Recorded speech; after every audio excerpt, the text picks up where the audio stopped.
So welcome to another installment here on Bridgestone Golf, where we ask the pros the question you want answers to. So we've got five-time PGA champion Bryson DeChambeau. Bryson, welcome. Hey, how you doing? Glad to be here. Yes, awesome. So we're going to get right into it. Bryson, what are you doing to keep your game sharp in this little delay we have going on right now? Well, I'm very blessed, very lucky to have a simulator, and I also have a gym in my home. So that's really nice. I get to go work out. I get to go hit balls. And I even have a net outside I can chip into and do whatever I want off of different grass. So that's what I've been doing to keep sharp and honestly enjoying some time off. I haven't had time off like this ever in my entire life. So, I kind of have to look at it as a positive in that sense where I can grow and get bigger and get stronger. John H8 Large on Instagram asks, what was your diet like to put on that much muscle and mass that you got kind of during the off season? So it was really simple. It was a lot of protein and a lot of carbs. I tried to have more like a 2-to-1 ratio of carbs to protein. So a lot more carbs than protein. And I was able to put on a lot of size by eating around 4 to 5,000 calories a day. Yeah, 6 eggs in the morning with 6 pieces of bacon, a couple pieces of French toast, and 2 protein shakes. So Daniel Gold from Twitter asked, what exercise or training tool did you use to gain that distance that you got? Obviously, you're hitting the ball a lot further now. Yeah. Number one on distance on the PGA Tour right now. So kind of what tools and exercises did you use to get that distance? So I've been doing a lot of isolated training. So I take each and every muscle and I work it out as intensely as I possibly can, up to around 7-8 reps for 2 sets. And that's, I'll do every single motion on a cable machine with my upper body and arms. And then I've got leg machines that I do. I don't really do squats. I don't do chest presses. I don't do deadlifts. I don't do any of that. I make sure that I take care of every single muscle firsthand before I do a compound motion like that. So if I wanted to do a deadlift or a chest press, I could do a lot of weight, but it's a very concerning motion for me. And I try and make sure that I'm taking each muscle into account and make sure that everything's firing properly. So I have a lot of machines that I use. Kids Golf Channel on Instagram asks, what is your swing speed right now? Okay. So I've actually taken quite a few days off from swinging my driver as fast as I possibly can. But I can get my 8-iron up to 106 miles an hour right now. Wow. So yeah, it's pretty fast. The driver I haven't done because I'm going to do it here in a couple of days, but I think I'm going to pump a ball through the net outdoors, and I don't want to hit it down the road. So we're going to have to put something behind it. But I think I can get my swing speed up to 136, 137 right now. Wow. So your 8-iron swinging at 105, what's that carry looking like for you with your 8-iron? It's carrying about 195. So Scuba Steve 20 on Instagram asks, I love these names, by the way. I think they're incredible. I know, they're so great. Scuba Steve 20 on Instagram asks, what major is at the top of your list to win? For sure the Masters, guys. It's something that I've always wanted to win, even as an amateur. I thought I had a great chance as an amateur, and I still do today. I mean, with my added length, it's a new tool in my toolbox, and I'm looking forward to utilizing that come November. Jay Naval 1776 on Instagram asks, what was your motivating factor to choose Bridgestone all over other brands for the ball? Well, back when I was an amateur, I was testing a lot of different golf balls. And my biggest thing was I wanted the golf balls and the quality control to be the best. So I knew I was playing the best golf ball no matter what. I wasn't going to get a random ball that did something really, really weird. So for me, I tested them. I put them in Epsom salt, spun them all, and saw that Bridgestone was the most consistent golf ball out there in regards to its center of mass. So it doesn't fly off a little weird every once in a while with other golf balls. So for me, that was the big deciding factor in using Bridgestone, is their quality control and their ability to keep that quality control consistent each and every single ball. So that was very helpful and a deciding factor for me. And I shot 63 my first round with it in a tour event. So there you go. Yes, we remember that for sure. So ML Golf 19 said, what makes you play the X over Tiger's ball, the XS right now? So with my golf swing, the way I do it, I produce a lot of spin inherently. And for me, I need a ball that spins the least amount, and the X, the Tour BX is the one that spins the least and works the best for me. Also allows me to hit the ball really far with my driver too, which is nice. Obed Torres on Twitter asked, what did you see in differences going from your previous version, the 2018 X, to the one now in 2020? Well, I'd have to say the biggest change that I saw for me was actually there's a couple things that changed, but for me, the biggest thing I saw was the ball flew straighter. They changed the dimple design just a little bit, which allowed that ball to fly straighter. So it doesn't have as much curve on it, but I'm okay with that. I enjoy that and I like that. The next thing is there's the reactive cover, which we talked about quite a bit, right? Back in the day, about a year ago, you're saying this is coming out. And essentially what happens is when you hit these short little shots, it acts almost like, an XS ball would, right? In a sense, it's a little softer. And so you get that feel around the greens, but then when you're hitting a driver, it feels like an X ball. There was a question, what are things you look for when you're switching into a new ball? What's like on your check box that the ball has to do? So I'm the complete opposite of Tiger. I love Tiger. He goes from his putter all the way to his driver. For me, I go the opposite way. I go the driver all the way to my putter. Because I'm locked down with my putter, I don't feel like I need that feel off the face or anything as much as Tiger does. For me, the driver is the most important club in my bag, and I have to be hitting it straight and far. And if the ball is not flying properly, we got to rethink it. But every single time I've been with Bridgestone and we've worked on a new ball, I put the new ball in play. You use a lot of tools. You use launch monitors. You talked about compasses and lasers. How do you balance using those type of things with your feel on the golf course and using that internal feel as a golfer? Right. And so that's been a big question by a lot of people. And I think personally, this is how I look at it from my perspective. I always believe that mechanics produce, so they produce a result. If you're working on your mechanics, they produce a result. Feel reproduces those mechanics. So I work on those mechanics, okay, as long as I possibly can till it's time to go, till it's go time. And then that develops into my feel, okay? So when I'm on the golf course, I'm feeling a certain way to produce those mechanics. And that's really the trade-off. That's really what I do on the golf course. Like, I try and produce the mechanics on the range as much as possible. And then when I get on the golf course, I essentially feel those mechanics. And that's what happens for me. Best golf advice you've ever received? Best golf advice I've ever received. So this came from my coach, Mike Shy. He said, I want you to become as independent as possible so that you can fix yourself no matter the situation. I don't want you to be self-reliant. I don't want you to be reliant on other people. I want you to be self-reliant.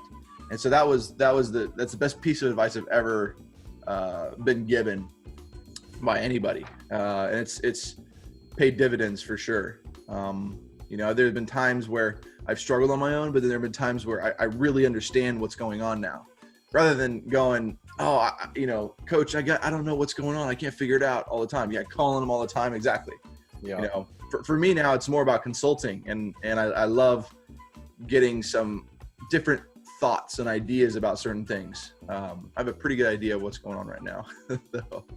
All right. What's the furthest drive you've ever recorded?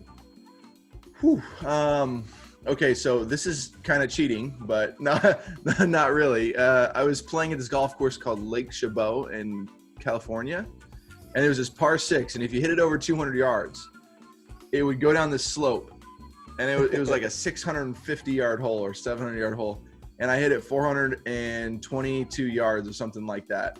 But I had a 6-iron. It was like 200 yards in or something like that, and it was straight downhill, and I couldn't get it up. It was awful because you just were on this massive downslope. So I saw your video a week or so ago with Faldo. What's your fastest ball speed you've ever recorded? Fastest ball speed is 202.3 as of right now, 0.3. But as of right now, I'm up 12 pounds. I'm 230 base weight from TPC Sawgrass, so I can produce a lot more force off the ground, I think. And my grip strength is a lot stronger. I've been doing a lot of hangboard stuff, which has helped my grip strength.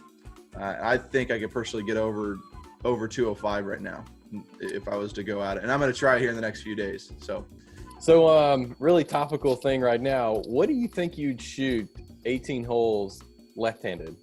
Yeah, left-handed. So I am ambidextrous with golf. I do right left-handed. I can Yep. play golf left-handed. I haven't practiced too much lately, but I did hit in the simulator a couple days ago, left-handed with the club flipped over, and was able to strike it off the toe really nicely. I honestly think I could shoot mid-80s for sure. Whew. Oh yeah, Yeah. no problem. All right. I Yeah, like that. Okay, so I'll tell you this. I've played 9 holes with a 6-iron, just a 6-iron left-handed, Right. just a 6-iron, and I shot 43, just a Oh. 6-iron. Just a 6-iron. Yeah, and that was a while ago. I got really lucky too, but I played really well. So I think I could shoot, in the 80s, no problem right now. What does an average practice day look like for you, tournament week versus an off week? So off weeks, I'm a little lighter for sure. Monday, Tuesday I don't do anything. The golf course is closed, so I really take that day off, which is nice. Wednesday, I'll go out to the golf course, probably be out there for 4 or 5 hours practicing, and then as it ramps up to Thursday, Friday, Saturday, I start practicing a little bit more and refining some of the things I need to refine, or just trying to figure out some more stuff. Whatever that could be in the golf swing or putting or chipping, whatever it is. But I'll practice for probably about 6-7 hours at least, and make sure my game is going in the right direction. I mean, it's a full-time job. You got to prepare and get ready. So for me, that's an off weekend during tournaments. It depends on the situation. If I'm hitting it really well and I've got everything going in the right direction, I don't practice. I hit a couple balls and I'm like, everything's in check. Let's go. But for the most part, this past year and a little bit, I've been working my butt off trying to figure out some little things. And just this past 2-3 months, I've been able to figure out some pretty cool stuff where it's allowed me to just go, hey, I can just go home and have no problem. So that's the journey. I'm always trying to get better. And so when I'm in this phase of trying to get better, sometimes it requires a little more time for me. What are you currently watching on Netflix or are you binging anything right now? No, I'm actually not. I'm an addict on Twitch. I love Yes. It's so much fun and it's so entertaining watching them. It's live. It's right there. There's so much juice to it. It's amazing.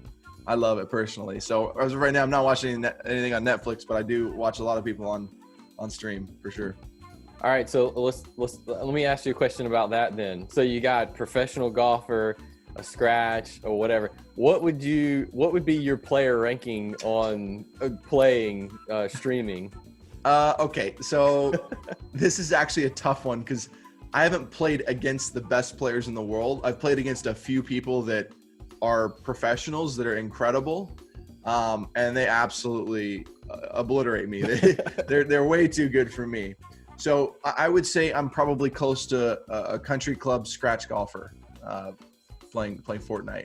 What is your favorite Tiger story? Oh man, I think my first interaction with Tiger,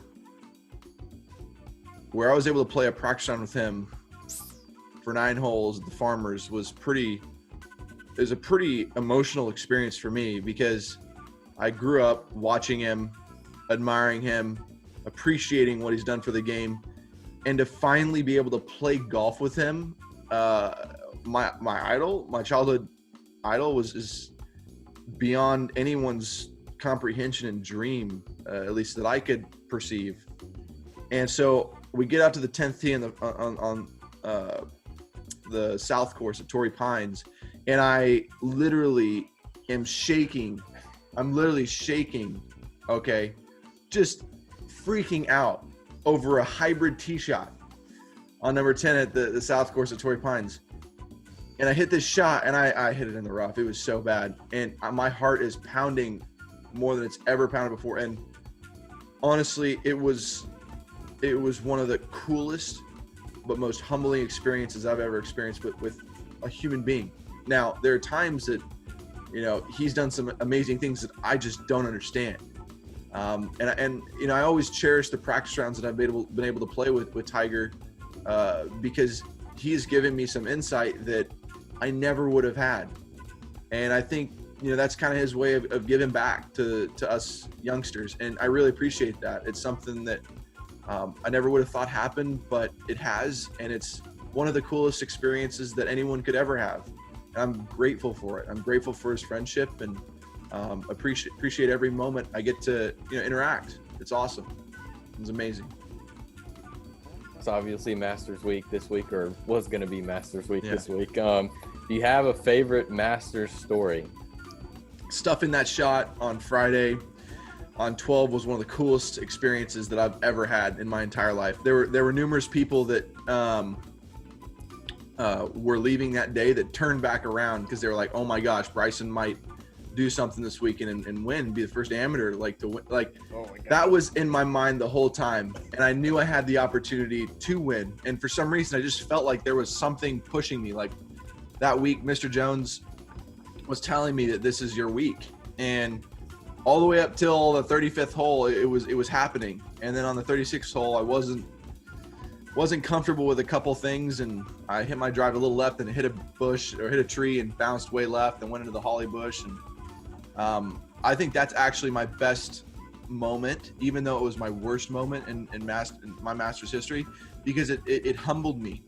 It really humbled me. It showed me that not everyone, even though you may have a path laid out for you, not everyone is going to have that path laid out in the way you think it's going to be laid out. And sometimes, I thought it was fate driving me to win this tournament. Right. Even though I thought that's not always the way things play out. And so it was a true humbling moment.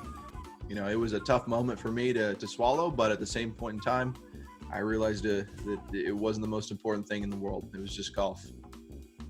Well, awesome. Bryson, thanks so much for joining us and taking a little bit of time to answer some questions from our followership. Yeah, thanks, Adam. Appreciate it. Thanks for everything. And everybody be safe out there. And you know what? Just keep looking forward to the next day. That's what I keep doing. And I keep trying to find something positive to do each day that makes me better. So hopefully you can do the same. And thanks again, Adam. Appreciate it. Thanks, Bryson. See you.